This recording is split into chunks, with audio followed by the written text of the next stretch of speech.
Hello everyone, आज के इस वीडियो में मैं बात कर रहा हूँ बनते कैसे हैं। तो इस वीडियो को लास्ट तक जरूर देखना। दोस्तों, हर कोई ये चाहता है कि वो मेंटली स्ट्रांग हो, मेंटल ग्रोथ उनकी सही प्रॉपरली हो। लेकिन क्या वो एफर्ट्स करते हैं, मेहनत लेते हैं इसके लिए? हर कोई फिजिकली हेल्दी रहना चाहता है और फिजिकली हेल्दी रहने के लिए वो बहुत सारे एफर्ट्स भी वो करता है। वो सुबह उठता भी है, जिम, एक्सरसाइज, मॉर्निंग वॉक, ये सब कुछ वो कर लेता है। लेकिन क्या हम मेंटल हेल्थ के लिए क्या कुछ कर रहे हैं, कुछ मेहनत हम ले रहे हैं? ये सवाल अपने आप से हमें करना होगा। क्योंकि क्या फायदा अगर आप कितना भी फिजिकली हेल्दी रहो, अगर मेंटल हेल्थ की उसकी वाट लगी हुई ना, तो वो कुछ भी बेनिफिट आपको मिलने वाले नहीं है। तो मेंटल हेल्थ के, फिजिकल हेल्थ के साथ साथ मेंटल हेल्थ का भी हमें ध्यान रखने की हमें बहुत ज्यादा आवश्यकता होती है। अब ये पता कैसे करें कि कोई भी व्यक्ति मेंटली बहुत स्ट्रांग है या बहुत वीक है? देखो, जब कोई भी बात आती है लाइफ में, चाहे वो कोई भी हो, पर्सन हो, कोई सिचुएशंस हो, कोई भी छोटी सी बात भी अगर कोई पर्सन को उसको डिस्ट्रैक्ट करती है, तो समझ लेना कि इमोशनली वो बहुत वीक है और मेंटल हेल्दी वो अनहेल्दी है।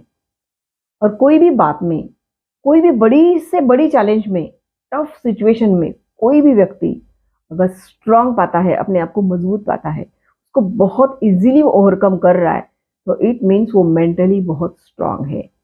बड़ी बड़ी बातें, छोटी छोटी बातें, उसको कुछ भी डिस्ट्रैक्ट, माइंड का डिस्ट्रैक्शन उसको नहीं होता है, तो समझ लेना कि वो मेंटली स्ट्रांग है। और छोटी छोटी बातें, गुस्सा आना, इरिटेट होना है, छोटी सी बात पे इंस्टेंट रिएक्ट करना, इट मीन्स कि वो मेंटली वीक है। तो आपको ये समझ में, डिफरेंस से समझ में आ गया होगा। तो नेक्स्ट पॉइंट की ओर चलते हैं। अब मेंटली स्ट्रांग बनते कैसे हैं? तो सबसे जरूरी एक चीज है, वो हमें करनी होगी। मेंटली अगर आपको स्ट्रांग बनना है तो वो क्या ऐसी चीज है जो हमें करनी है? तो ध्यान से सुनिएगा इस वीडियो को और मेरी बातों को। तो मैं लगभग मेरे हर वीडियो में ये बात बताती हूँ कि हमें सोचने का तरीका हमें बदलना है। देखो, मेंटली स्ट्रांग होने का मतलब क्या है? What is mental health? मतलब हमारी मानसिक स्वास्थ्य।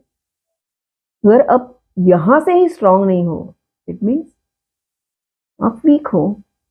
तो अगर, तो हमें ये देखना पड़ेगा कि माइंड को हमें समझने की आवश्यकता है। सही इक्वेशन क्या है? क्या हमें मन की सुननी चाहिए या फिर मन को सुनाना चाहिए? दो ऑप्शन है। एक तो हम, पता है, इस मतलब इस लाइफ में, इस जीवन में हम दुखी क्यों होते हैं? मतलब इतने प्रॉब्लम हमारे लाइफ में क्यों आते हैं कि हम हमारे मन को समझ नहीं पा रहे और कभी भी समझने का प्रयास तक नहीं कर रहे। ये मन जो है, ये हमसे क्या करवा रहा है? मन का जो भटकाव है, जो अंदर की भटकन है, उसको तो हम देख ही नहीं पा रहे। मन हमारा रोता जाता है, हमें बेवकूफ बनाते जाता है और हम आसानी से उसकी पकड़ में आ जाते हैं। राइट? तो इस मन को समझो। मैं हमेशा हर वीडियो में लगभग बताती हूँ कि अपना मन है।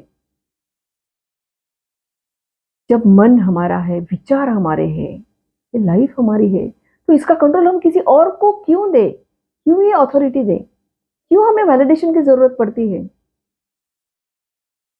ओके, तो इस मन को चुप कराना, इसकी मनमानी हरकत को रोकने की जिम्मेवारी, ये कंप्लीटली इसका कंट्रोल हमारे हाथ में होता है। तो हमारी ये जिम्मेवारी है कि मन को टाइम टाइम पर उसकी नरिशमेंट करे, उसको नर्चर करे, उसको ऑर्डर दे, उसको इंस्ट्रक्शन दे। जैसे ही आप उसको बताते जाओगे, तो वो धीरे धीरे करके अपने, हमारे वश में, अपने कंट्रोल में वो आना शुरू हो जाएगा। धीरे धीरे उसकी हरकतें कम हो जाएगी। अगर उसको हम बताएंगे नहीं तो वो अपनी हरकतें उसकी कंटिन्यू करेगा वो। तो ये बहुत जरूरी है कि मन को अब हमें समझानी देनी है। जितने भी जो भी हमारे साथ में होता है ना, चाहे अच्छा हो रहा है चाहे बुरा हो रहा है, जो कुछ भी होता है उसका कारण ये हमारा माइंड होता है। तो फिर माइंड को समझने की आवश्यकता है ना, या फिर नहीं है?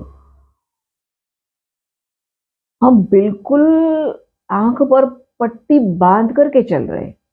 हम देख ही नहीं पा रहे कि मन के लेवल पर हमें ये क्या हो रहा है, कैसे कैसे डिजायर हमारे अंदर पनप रहे हैं।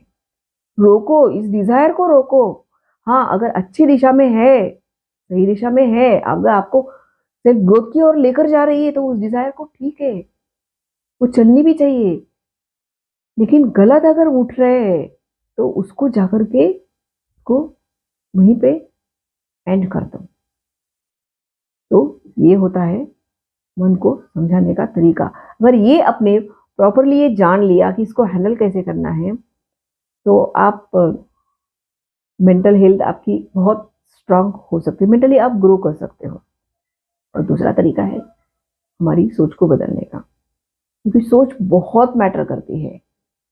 आप सुबह से लेकर के रात तक के आपके मन में किस लेवल के थॉट्स है, आप क्या सोच रहे हो, कैसा सोच रहे हो, थॉट की क्वालिटी क्या है, ये बहुत मायने रखती है। तो हर वक्त अलर्ट मोड में रहना चाहिए कि मेरे अंदर कैसे विचार आ रहे हैं। देखो, विचारों की निर्मिति कहाँ से होती है? अगेन, माइंड से। मन कोई फिजिकल एंटिटी तो नहीं है। एक विचार करने की, एक थॉट क्रिएट करने वाली एक मशीन है, राइट? तो इस विचारों को आप समझो, समझने का प्रयास करो। ये विचार ही होते हैं जो आपको दुखी बना रहे हैं, आपको सुखी बनाते हैं। हमें कोई और दुख नहीं देता है। आपके अपनी सोच, हर चीज हमारी सोच पर निर्भर होती है। आप लाइफ में जो भी बनना चाहते हो, जो भी आप अचीव करना चाहते हो, वो अगेन किस पर डिपेंडेंट है? सोचो, अगर आपका विचार करने का तरीका अगर सही नहीं है, अगर आप सही तरीके से सही ढंग से सोच ही नहीं रहे हो, सोच पर आपका कंट्रोल है ही नहीं, आपकी सोच, आपको कोई बात आती है हमारे जीवन में, उसके लिए आप लगातार सोचते जाते हो, को पता भी नहीं है कि उसको ब्रेक लगाना भी है या नहीं है। इसका कंट्रोल किसने किया? हाथ में है। हमें किसी ने अप्रिशिएट किया तो हम बहुत जल्दी खुश हो जाते हैं, और किसी ने हमें बुरा किया, हमारे साथ में गलत किया, तो हमारा मूड क्या हो जाता है? ऑफ हो जाता है। कि हम ये बोलते हैं, हम दूसरों को ब्लेम करने लग जाते हैं कि अच्छा, इसने मेरे साथ में गलत किया, दुखी होना, परेशानी होना मेरा तो इसी की वजह से मेरा मूड खराब है। क्यों? मूड का ऑन ऑफ स्विच स्विच उसके हाथ में, हमने औरों के हाथ में हम देके रखते क्यों हैं? Is this right way? Right? तो ये जब तक आपके जीवन का, आपके विचारों का, आपके माइंड का रिमोट कंट्रोल आपके हाथ में आने नहीं वाला, तब तक आप लाइफ में ना ही मेंटली स्टेबल रह सकते हो, ना ही खुश रह सकते हो। इसका एक ही तरीका है, वो है अपने मन को, अपने विचारों को पूरी तरह से अपने हाथ में कंट्रोल करना सीख लो। हाँ, विचार आएंगे आपके, हर इसके मन में आते हैं, क्योंकि मन की फितरत है ना सोचना। अच्छे आएंगे, बुरे आएंगे, लेकिन आप उस सिचुएशन में, मतलब जब भी जो भी आपकी थिंकिंग चल रही है अंदर, उस पर आप रिएक्ट कैसे करते हो ये मायने रखता है। आने दो ना, निगेटिव आएंगे, आपको डराएंगे, हाँ, आपको फियर क्रिएट करने वाले थॉट्स भी आएंगे ना। मैं ये तो नहीं कह रही कि नहीं, एकदम थॉट्स का आना बंद हो जाएगा। ये तो चलता ही रहेगा सिलसिला, इसका सिलसिला कभी बंद नहीं होने वाला है। जरूरी ये है कि आपको बस न्यूट्रल रहना है। आएंगे, कितने बुरे ख्याल आए, आने दो, मैं डरने वाली नहीं हूं। तो इस तरह से अपने आप को प्रिपेयर करोगे तो आप देखना, मेंटल हेल्थ को आप बहुत ही जल्दी जल्दी अचीव कर पाओगे, और मेंटली बहुत स्ट्रांग आप बनोगे। स्ट्रांग रहने का यही एक तरीका है। और लास्ट और तीसरा तरीका, जो कि आपको ना ही मेंटली स्ट्रांग बनाएगा, बल्कि आपके अंदर एक अनलिमिटेड हैप्पीनेस को भी वो क्रिएट करेगा, और वो तरीका है स्पिरिचुअलिटी का, आध्यात्मिक होने का। अब देखो, स्पिरिचुअल होने का ये तो मतलब नहीं है कि आप मंदिर जाओ, सिर्फ इतना ही उसका मतलब नहीं कि मंदिर मंदिर चले जाओ, कोई सत्संग कर लो या फिर पूजा व्रत कर लो। नहीं, सिर्फ इतना ही स्पिरिचुअलिटी का मतलब नहीं है। मेरा तो ये मानना है विदाउट स्पिरिचुअलिटी आप मेंटली स्ट्रांग बन ही नहीं सकते हो। Spirituality means self understanding, self knowledge, self realisation. और मतलब आपकी अंडरस्टैंडिंग अगर सही तरीके से नहीं है कि आप क्या हो, आप कौन हो, आखिर आप हो भी या नहीं, आपके अंदर कौन है, क्या ऐसी चीज है, क्या ऐसी बात है, तो इस तरह से आप खुद को आप जानने लग जाओगे तो आप बहुत खुद के पास आ जाओगे, नजदीक। जितना आप खुद के करीब आओगे ना, उतने ज्यादा आप स्ट्रांग बनते जाओगे। अनलिमिटेड आपके अंदर से एक मतलब वो जो पॉजिटिविटी है वो ऑटोमेटिक आपके अंदर डेवलप होगी। और सिर्फ आपका ही भला नहीं करोगे तो आप दूसरों को भी भलाई करने में आपका भी कुछ कंट्रीब्यूशन होगा।